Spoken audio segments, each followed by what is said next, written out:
오늘 은혜 받으신 하나님의 말씀을 봉독하겠습니다. 오늘 은혜 받으신 하나님의 말씀은 신약성경 사도행전 8장 1절부터 4절까지의 말씀입니다.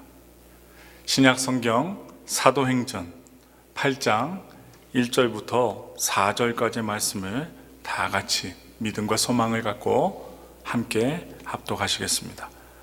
우리 다 같이 읽겠습니다. 사울은 그가 죽임당함을 마땅히 여기더라.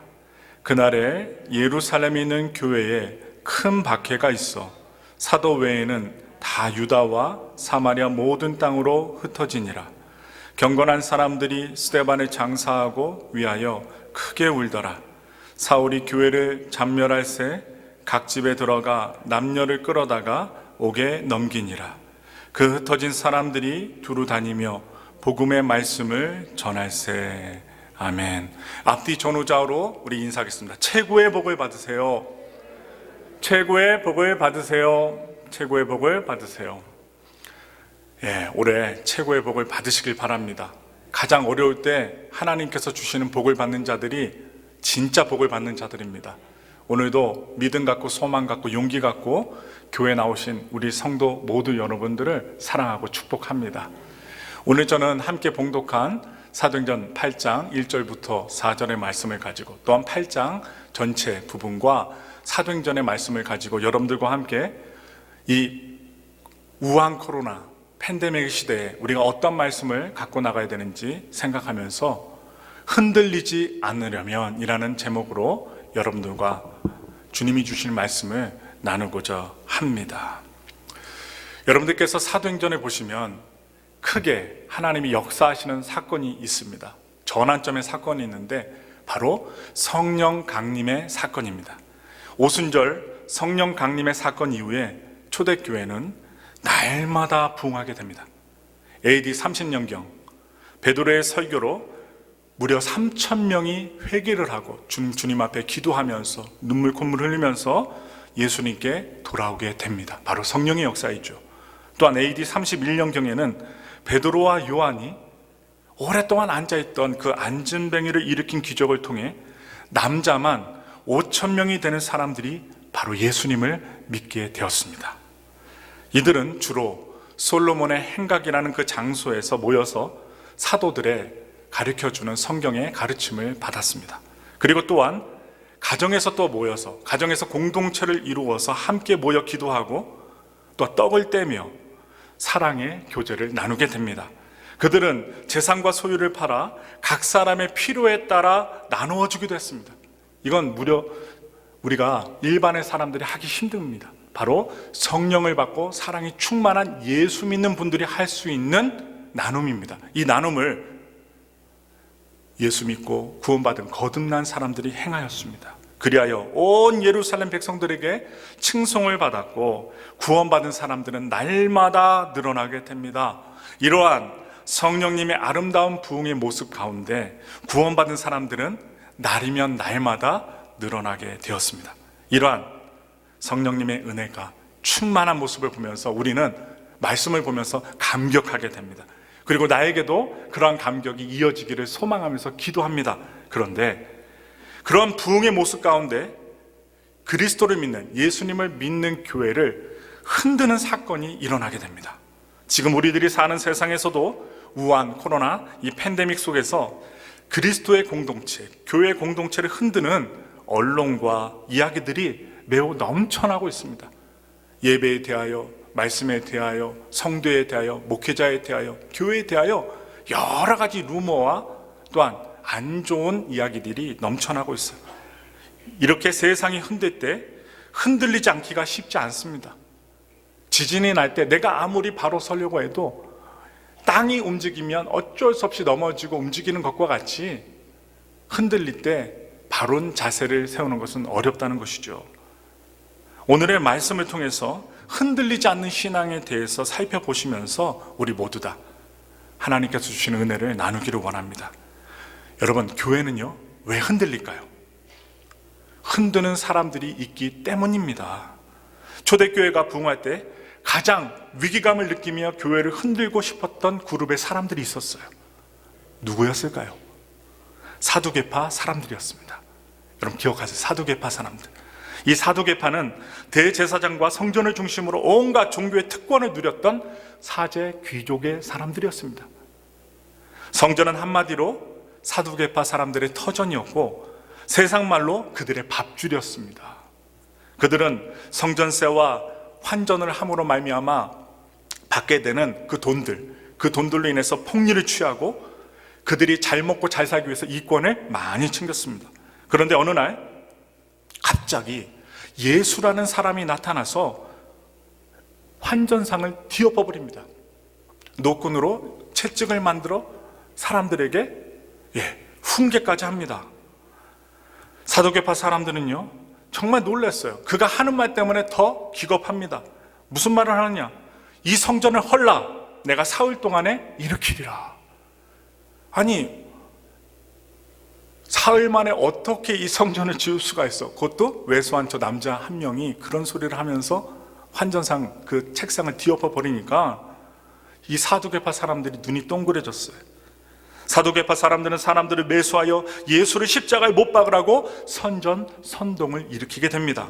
예수님의 십자가 처형을 주도했던 사람들이 바로 이 사두개파 사람들이었어요.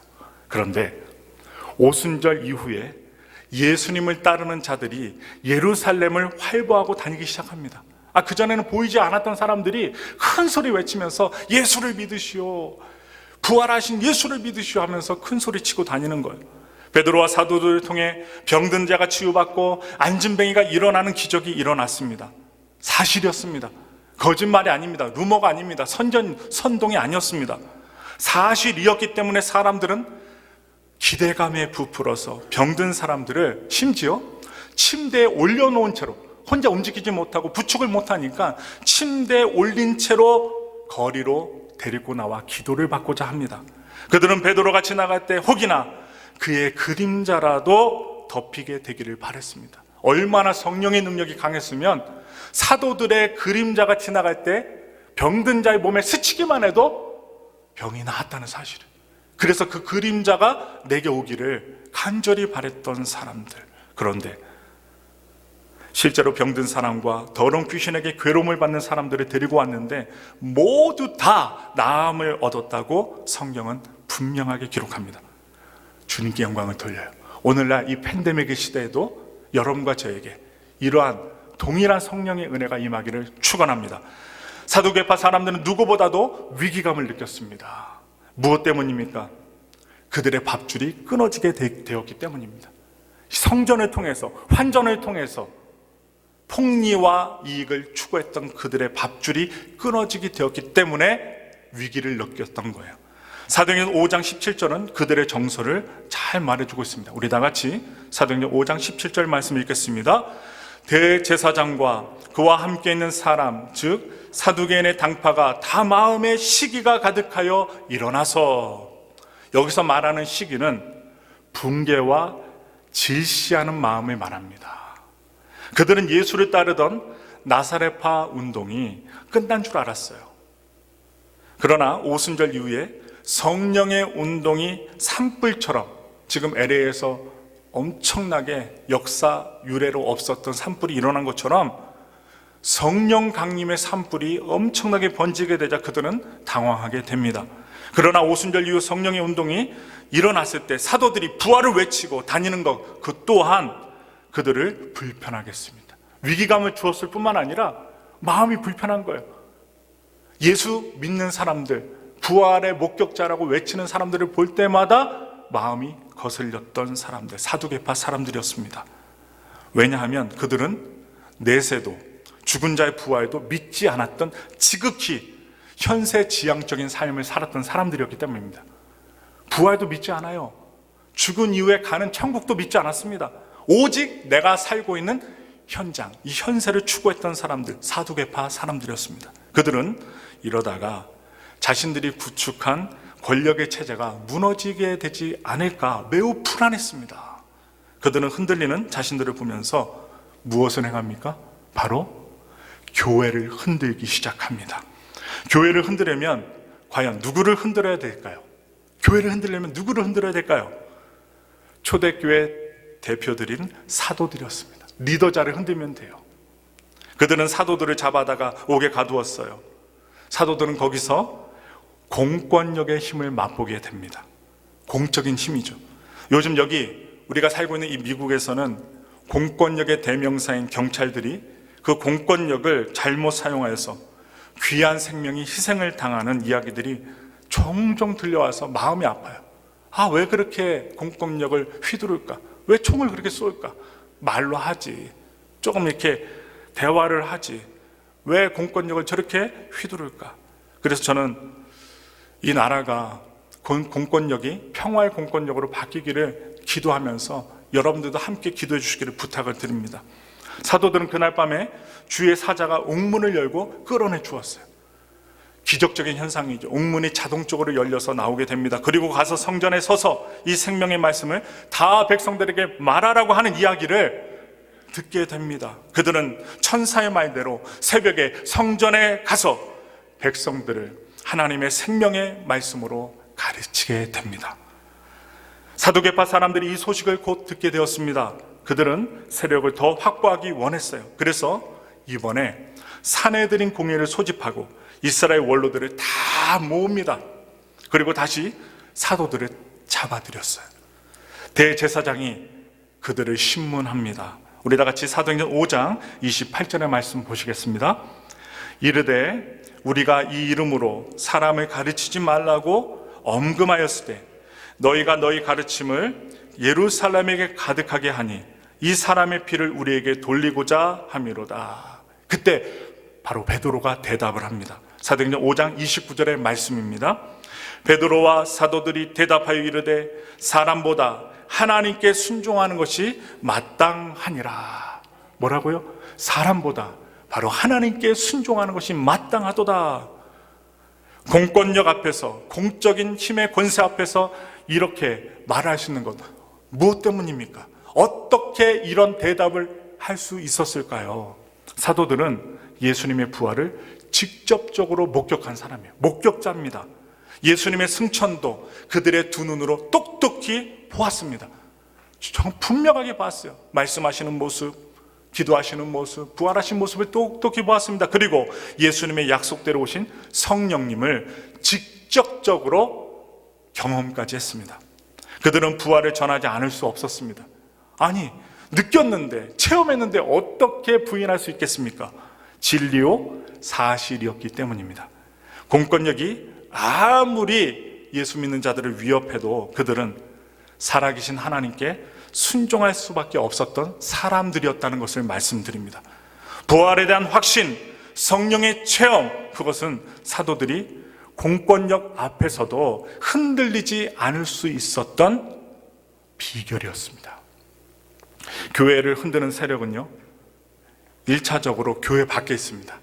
우리가 분명하게 알 수 있죠? 교회 밖에 있어요. 그러나 교회는요, 내부적으로도 흔들림을 경험할 수 있습니다. AD 33년경의 일입니다. 사도행전 6장 1절의 말씀을 볼게요. 우리 다 같이 자세히 보겠습니다. 그때에 제자가 더 많아졌는데 헬라파 유대인들이 자기의 과부들이 매일의 구제에 빠짐으로 히브리파 사람을 원망하니. 교회가 흔들릴 수 있었던 내부적 원인이 있었는데요, 그것은 서로에 대한 원망이었습니다. 그것이 원인이었어요. 히브리파 유대인들은요, 이스라엘의 본토에 살면서 유대의 문화와 종교적인 관습을 계속적으로 유지해왔던 사람들이었습니다. 그러나 이방 사람들, 헬라파 유대인들은요, 다른 나라에서 자라났고요, 태어났고 헬라어를, 히브리어를 쓰지 않고 헬라어를 하고 헬라 문화의 영향을 받아 헬라의 문화를 전파하는 사람들이었어요. 그러면서 예수를 믿는 사람들이었어요. 지역이 틀려요, 언어가 틀립니다, 문화가 틀립니다. 헬라파 과부들이 매일의 구제에 빠지게 된 것은 사실이었습니다. 거짓이 아닙니다. 그것이 공정하지 않았다는 것도 사실입니다. 그래서 그것이 분명 공정하지 않다고 말할 수 있는 사안이었고 문제였습니다. 그러나 여러분, 우리가 중요하게 집중해서 봐야 되겠어요. 원망이라는 것은 불평을 늘어놓는 것을 말합니다. 뭐라고요? 불평을 늘어놓는 게 원망이에요. 그리고 공동체 안에서의 원망은 아까 제가 좀 전에 산불 얘기했지만 산불처럼 급속하게 번지게 됩니다. 원망은요. 불평은 번집니다. 그리고 좋았던 관계를 악화시키게 됩니다. 초대교회는 흔들리기 시작합니다. 제자들이 많아지면서 처음에 강력했던 성령 충만이 식어졌는지도 모릅니다. 그들은 자신과 다른 상황, 다른 부류의 사람들 때문에 불편해하기 시작합니다. 그러므로 초대교회는 3년이라는 시간이 지나게 되면서 내부적으로 흔들리게 됩니다. 과연 무엇이 문제였을까요? 우리가 성경을 보면서 하나님이 주시는 은혜를 바라봐야 되는데 문제가 무엇일까? 사도들의 진단을 살펴봅니다. 우리 다 같이 사도행전 6장 2절부터 4절의 말씀입니다. 읽겠습니다. 12사도가 모든 제자를 불러 이르되 우리가 하나님의 말씀을 제쳐놓고 접대를 일삼는 것이 마땅하지 아니하니 형제들아 너희 가운데서 성령과 지혜가 충만하여 칭찬받는 사람 7을 택하라. 우리가 이 일을 그들에게 맡기고 우리는 오로지 기도하는 일과 말씀 사역에 힘쓰리라 하니. 사도들은 문제를 파악했어요. 기도하면서 말씀 가운데 파악합니다. 문제의 원인은 누구에게 있었느냐? 바로 사도들 자신에게 있었다는 것을 파악합니다. 접대하는 일 때문에 사람들이 많아서 사람들을 대접하고 안내하고 밥 먹이고 알려주는 접대하는 일 때문에 기도하는 일과 말씀 사역에 힘쓰지 못했던 사도들 자신들의 모습을 파악하게 되었습니다. 돌아보게 되었습니다. 기도하는 일과 말씀 사역은 성령의 인도를 받는 핵심적인 열쇠입니다. 은혜를 받는 것, 구원을 받는 것, 말씀입니다. 기도입니다. 그래서 성령께서 운행해 주셔서 우리가 예수님을 구주로 믿을 수 있는 것입니다. 핵심적인 열쇠예요. 그런데 인간적인 원망이 나온다는 것은 성령을 따라가기보다는 인간적인 나의 성향과 판단이 앞선다는 것을 의미하고 있습니다. 관계 안에서 물론 원망하는 마음이 생길 수 있습니다. 좀 나랑 다르기 때문에, 의견이 상충되기 때문에, 나에게 동조해 주지 않기 때문에 나와 좀 달라서 마음이 불편할 수 있어요. 그래서 원망하는 마음이 생길 수도 있습니다. 그런데 관계 안에 원망하는 마음이 생기면 그 공동체의 관계들이 깨지게 되고, 또한 그 원망으로 말미암아 하나님의 영광을 가리우게 된다는 것이 우리들이 원망에서 되돌아서야 되는 이유입니다. 그래서 원망이 생길 때 여러분, 공동체가 흔들리지 않기 위해서 우리가 흔들리지 않으려면 무엇을 해야 됩니까? 여러분, 핵심의 포인트예요. 다시 기도와 말씀으로 돌아가는 겁니다. 오늘 여러분 예배 가운데 오셨어요? 내가 하는 일이 안 돼요? 아침에 일어날 때마다 감사보다는 원망과 불평이 나와요. 하나님 왜 이러십니까? 하면서 따지는 기도가 나와요. 그럴 때 우리가 무엇 해야 됩니까? 오늘 사도들과 같이 기도하면서 문제가 다른 곳에 있는 것이 아니라 바로 나에게 있음을 직시하고 다시 기도와 말씀의 중심을 잡는 목사와 성도가 되어야만 합니다. 그래서 사도들은 기도와 말씀 사역에 전념하기로 결단을 했습니다. 그리고 접대하는 일을 위해서는 성령과 지혜가 충만한 7사람, 평신도들을 선택합니다. 그래서 기도하고서 결정을 하는데, 선택을 하는데 7사람, 스데반, 빌립, 브로노고, 니가노르, 디몬, 바메나, 니골라 등 7명의 사람들을 선출합니다. 7집사를 선택했어요. 이름을 보시면 알겠지만 모두 다 그 이름이 헬라식 이름입니다. 히브리식 이름이 아니라 헬라식 이름이에요. 더 이상 불평이 없도록 헬라파 사람들을 중용했던 것입니다. 오늘 우리가 본문으로 읽었던 사도행전 8장 1절에는 예루살렘 교회가 흔들리는 결정적인 사건이 나옵니다. 8장 1절의 말씀입니다. 읽겠습니다. 사울은 그가 죽임당함을 마땅히 여기더라. 그날에 예루살렘에 있는 교회에 큰 박해가 있어 사도 외에는 다 유대와 사마리아 모든 땅으로 흩어지니라. 핵심은 스데반 집사가 순교한 사건이었습니다. 이 순교를 기점으로 예루살렘에 있는 교회가 큰 박해, 크게 흔들리는 역사를 경험하게 됩니다. 사실 사두개파 사람들은요, 예루살렘 교회를 강하게 흔들 수 없었어요. 교회가 온 유대인들의 칭찬과 긍정적인 상황 속에 있었기 때문에 눈치만 볼 수밖에 없는 상황이었습니다. 또한 히브리파 제자들도 모두 본토 유대인으로서 성전 기도에 참여하고 있었기 때문에 그들도 아무 소리 할 수가 없었어요. 그런데 바로 성령이 충만하고 말씀이 충만했던 스데반 집사의 설교 때문에 그 주변의 종교, 사두개인부터 다른 종교들을 믿었던 그 종교 당국자들은 자극을 받게 됩니다. 나쁜 자극을 받았어요.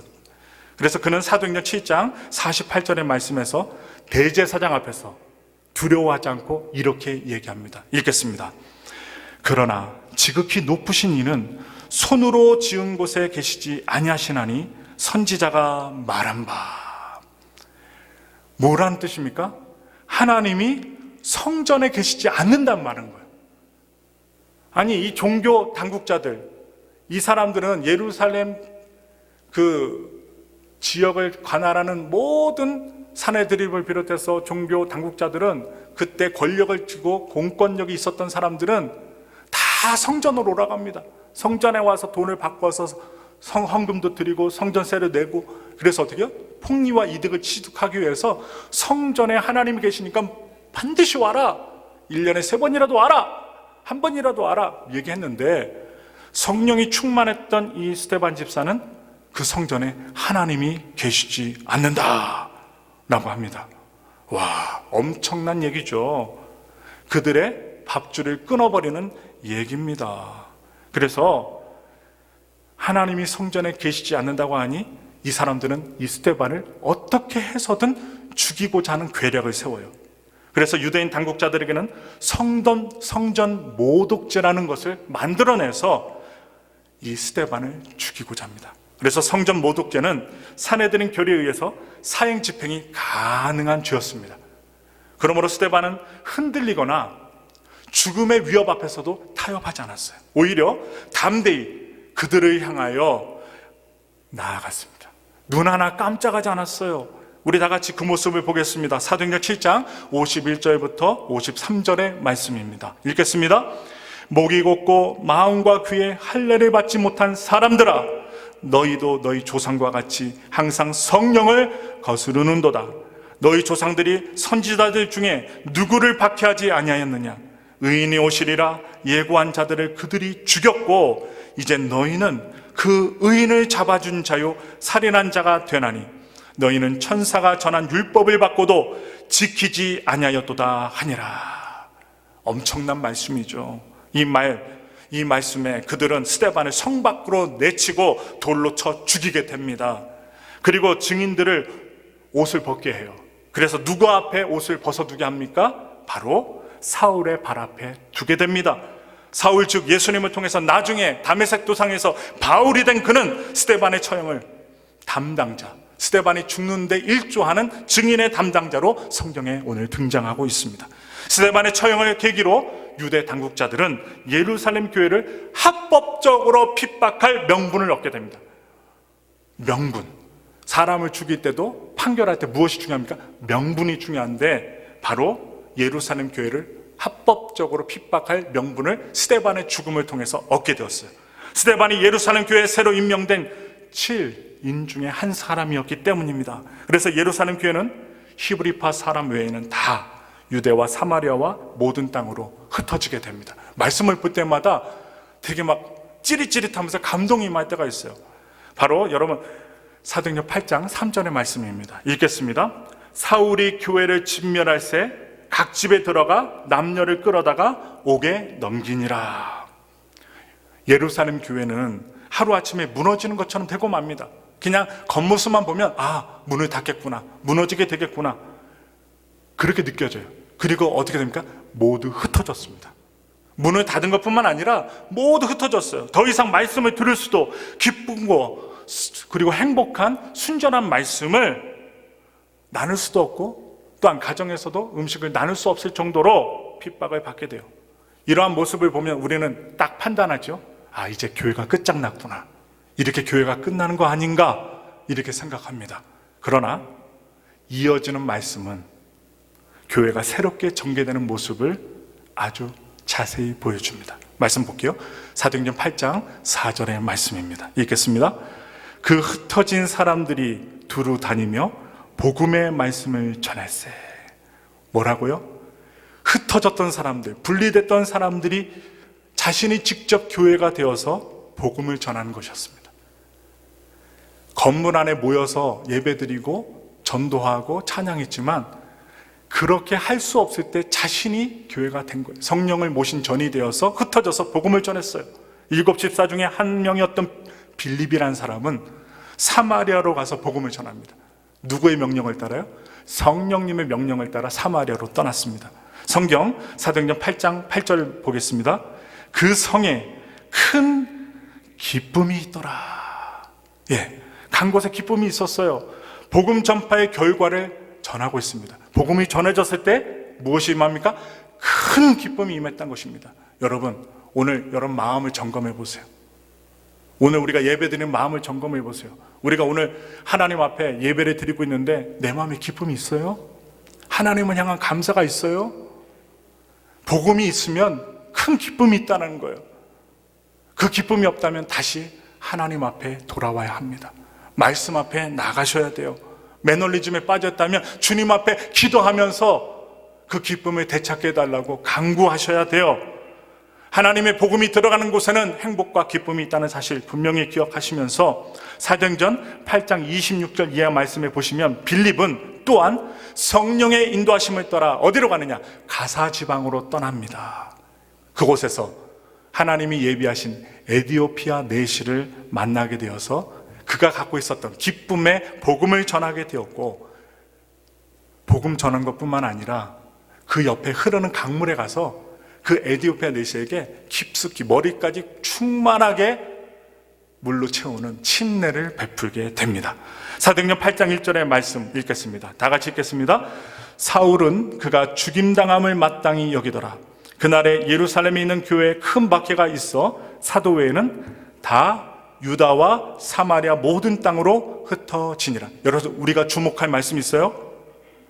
후반절입니다.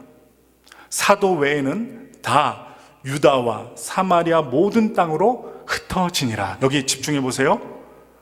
이렇게 기록하고 있는데, 그런데 이 말씀은 사도행전을 시작하는 사도행전 1장 8절의 말씀의 성취라고 볼 수 있습니다. 왜 그러냐? 1장 8절을 읽어보면 알아요. 읽겠습니다.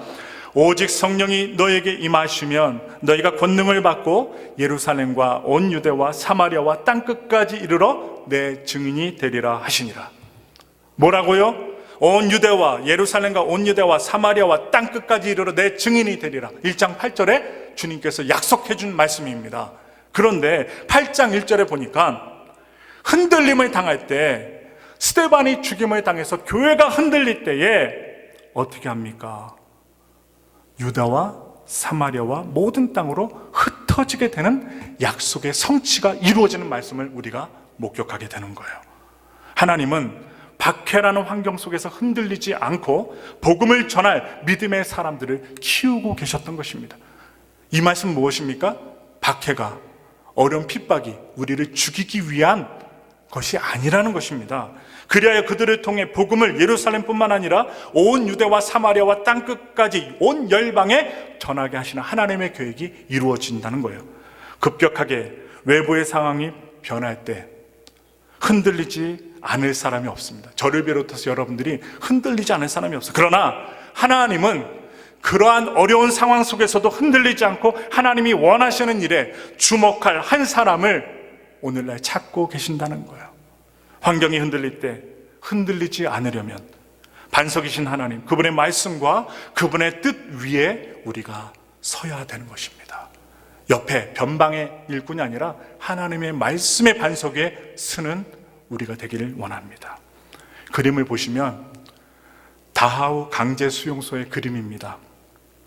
필립 얀시 목사님께서 전해주시는 독일 다하우 수용소에서 있었던 한 실화를 소개해드리고 말씀을 마치고자 합니다. 이 다하우 수용소는 나치 독일이 강제 수용소로 독일의 최초로 만든 수용소입니다. 그 수용소에 크리스천 리건하는 사람이 투옥돼요. 수감되게 되는데 그는 절망 가운데 그 수용소에서 투옥되어서 한 달을 지내게 되는데 한 달 만에 부인으로부터 한 편지가 오게 됩니다. 안부와 함께 그 부인이 그 남편 리거에게 쓴 성경 구절이 그 편지 안에 들어있었습니다. 바로 사도행전 4장 26절부터 29절의 말씀이에요. 우리 다 같이 읽겠습니다. 세상의 군왕들이 나서며 관리들이 함께 모여 주와 그의 그리스도를 대적하도다 하신 이로소이다. 과연 헤롯과 본디오 빌라도는 이방인과 이스라엘 백성과 합세하여 하나님께서 기름 부으신 거룩한 종 예수를 거스려 하나님의 권능과 뜻대로 이루려고 예정하신 그것을 행하려고 이 성에 모였나이다.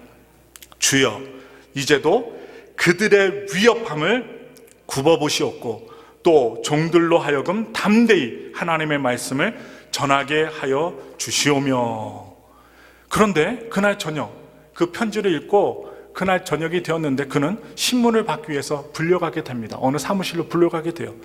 신문하는 대기실에 서 있게 되는데 문 앞에서 먼저 신문을 받고 나온 한 목사님과 눈을 마주치게 됩니다.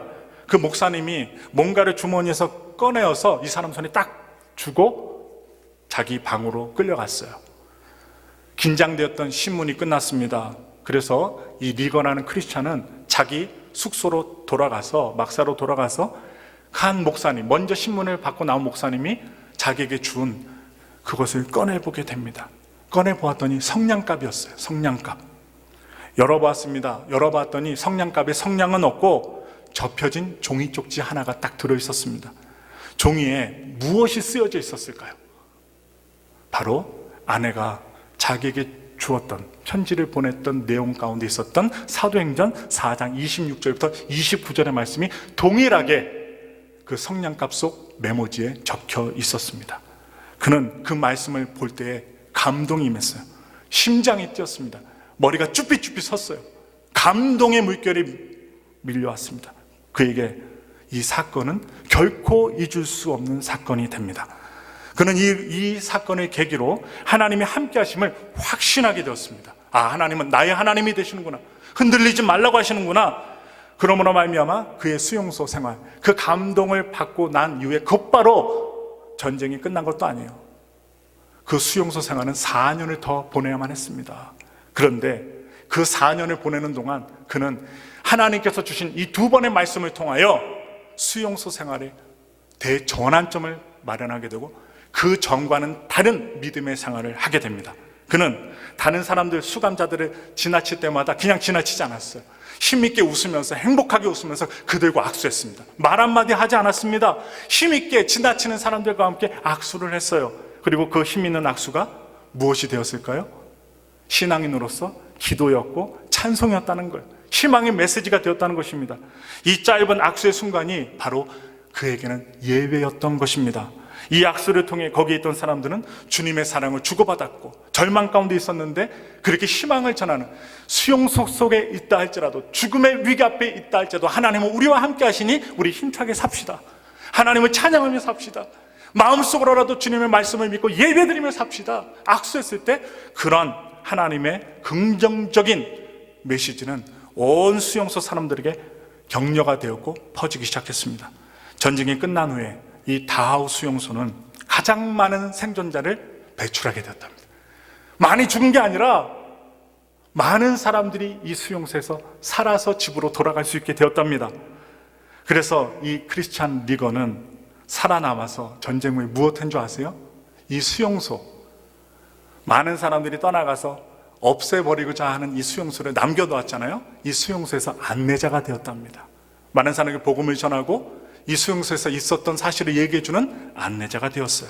어떻게 이런 일이 가능했을까요? 사도행전 4장 26절부터 29절의 표현대로 하나님은 악인의 위협함을 굽어보신다는 것입니다. 마지막 전에 악인의 위협함을 굽어보시는 하나님, 그냥 멀게만 계시고 내일이 아니라고선 아무것도 행하지 않는 하나님이 아니라 악인들의 악함을 굽어보시고 지켜보시는 하나님이란 거예요.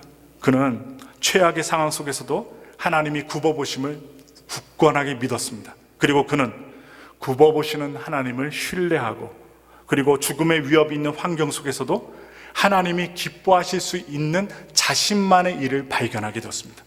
환경이 나를 위협과 어려움으로 옥죄어 올지라도 바로 흔들리지 않으려면 하나님께서 이 환경을 굽어보신다는 믿음이 있어야 됩니다. 여러분 힘드세요?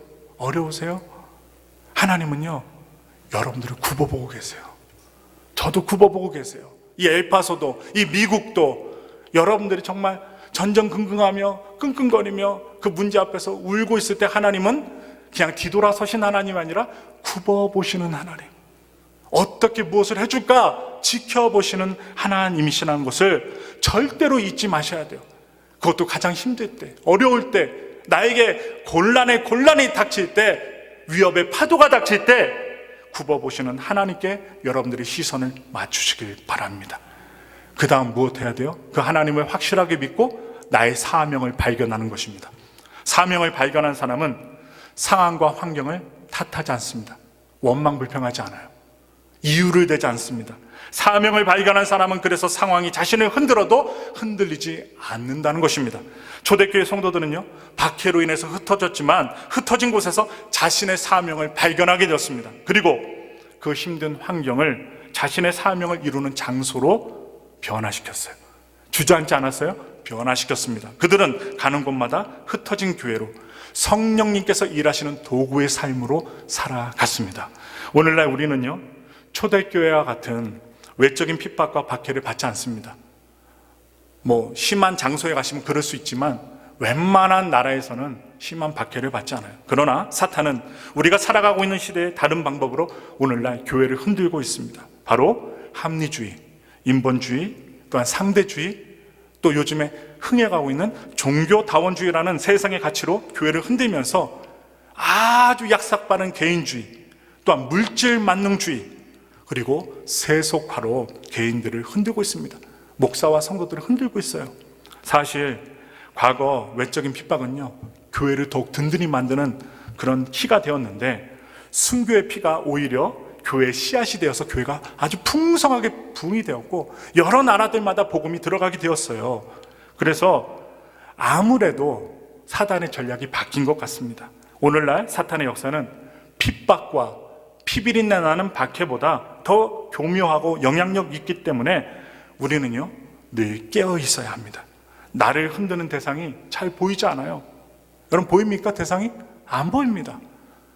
나를 흔드는 대상이 안 보이는 시대 가운데 살고 있어요. 그래서 오늘날 사람들은 자기 자신도 의식하지 못한 채 세상의 가치에 조금씩 물들어 가기 때문에 내가 흔들림을 당하는지 흔들림을 당하고 있지 않은지 그것조차도 깨닫지 못할 때가 많습니다. 묻겠습니다. 예수님을 믿고 있는 여러분들은 지금 무엇 때문에 흔들리고 계십니까? 무엇 때문에 흔들리세요?